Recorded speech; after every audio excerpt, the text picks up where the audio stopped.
مریم ایک نئی نویلی دلہن تھی۔ شادی کو 6 مہینے ہوئے تھے۔ شروع میں تو سب کچھ اچھا چل رہا تھا، مگر وقت کے ساتھ اسے ایک گہری الجھن محسوس ہونے لگی۔ گھر کی ذمہ داریاں، کھانا بنانا، صفائی، مہمانداری اور شوہر کی خدمت، سب کچھ نبھانا پڑتا تھا۔ لیکن دل کے اندر ایک خستگی تھی۔ میرے دین کا کیا ہوگا؟ میری عبادت کا وقت کہاں جائے گا؟ ہر دن صبح سے رات تک کام کرتے کرتے تھک جاتی، اور جب نماز کا وقت آتا تو یا تو دیر ہو جاتی یا جلدی جلدی نماز ادا کرتی۔ کبھی کبھی تو قرآن پڑھنے کا ارادہ کرتی، مگر کچن کی آوازیں، ساس کی پکار اور شوہر کی ضرورتیں بیچ میں آ جاتی۔ دل میں ایک بے چینی بڑھنے لگی۔ کیا میں اپنے رب سے دور ہو رہی ہوں؟ ایک دن اس نے سوچا، مجھے کسی سے بات کرنی چاہیے جو میرے دل کے حالات سمجھ سکے اور مجھے صحیح راستہ دکھا سکے۔ یہی سوچ کر مریم نے ایک اسلامک سائیکولوجسٹ سے ملنے کا فیصلہ کیا۔ مریم ایک سادگی بھرے کمرے میں داخل ہوئی، جہاں سامنے بیٹھی تھی ایک حجابی سائیکولوجسٹ، جن کے چہرے پر سکون، آنکھوں میں حکمت جھلک رہی تھی۔ مریم نے اپنی ساری پرابلمز سائیکولوجسٹ کے سنگ شیئر کری۔ میں چاہتی ہوں کہ میں اپنے گھر کو بھی اچھے سے سنبھالوں اور اپنے دین کو بھی، مگر لگتا ہے کہ میں کسی ایک کو کھو رہی ہوں۔ سائیکولوجسٹ نے مسکراتے ہوئے کہا، مریم، تم اکیلی نہیں ہو، بہت سی خواتین اس حالت سے گزر رہی ہیں، مگر یاد رکھو، تمہیں دین اور دنیا دونوں کا بیلنس کرنے کا علم آنا چاہیے۔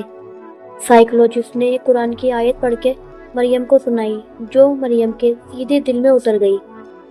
آیت کا ترجمہ تھا، میں نے جن اور انسانوں کو صرف اپنی عبادت کے لیے پیدا کیا ہے۔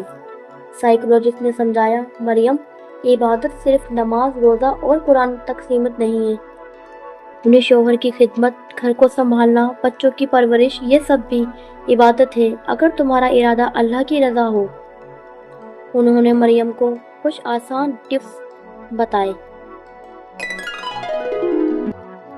نیت کو صحیح کرو۔ ہر کام شروع کرنے سے پہلے دل میں کہو، یا اللہ، یہ تیری رضا کے لیے ہے۔ نماز کا وقت پہلے طے کرو، گھر کے کام اسی کے حساب سے بانٹو۔ صبح کا وقت قرآن کے لیے، دن کا پہلا حصہ اللہ کے کلام سے ساتھ شروع کرو، بھلے ہی 10 آیت ہی کیوں نہ ہو۔ کام کرتے وقت ذکر، کھانا بناتے وقت، صاف صفائی کرتے وقت، ہر وقت اللہ کا ذکر کرو۔ سنو مریم، اللہ نے ہمیں آرام کا بھی حق دیا ہے، خود کو تھکا کر عبادت بھی کمزور پڑ جاتی ہے۔ سائیکولوجسٹ کی بات سنتے ہی مریم کی آنکھوں میں ہلکی سی مسکان آ گئی۔ اسے احساس ہوا کہ دین اور دنیا میں بیلنس صرف ٹائم ٹیبل سے نہیں، بلکہ نیت اور طرز عمل سے آتا ہے۔ مریم نے سائیکولوجسٹ کے بتائے ہوئے ٹپس کو فالو کرنا شروع کیا، اور چند ہفتوں بعد ہی اس سے چینجز دکھنا شروع ہو گئے۔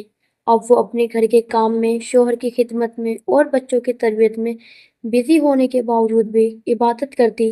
مریم کا بزی روٹین اب چینج ہو گیا تھا۔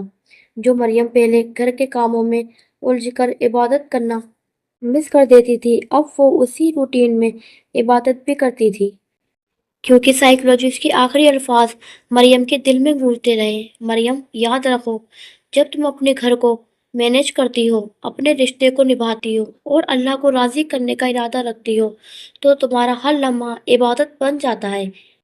مریم، یہی اصل بیلنس ہے، جہاں دل میں رب ہو اور ساتھ میں کام۔ زندگی کے اس سفر میں ہم سب کبھی نہ کبھی الجھنوں میں پھنس جاتے ہیں، کبھی وقت کی کمی، کبھی ذمہ داریوں کا بوجھ، لیکن یاد رکھیے، دین اور دنیا دونوں ہی اللہ کی امانت ہے۔ یہ سب ممکن ہوا ایک صحیح گائیڈنس سے۔ اگر آپ بھی الجھن میں ہیں کہ اپنے بزی روٹین میں دین اور دنیا کو کیسے بیلنس کریں، تو مجھے فالو کریں۔ میں ہوں آپ کی حجابی سائیکولوجسٹ، جو آپ کو دے گی زندگی کے لیے ایک بہترین گائیڈنس۔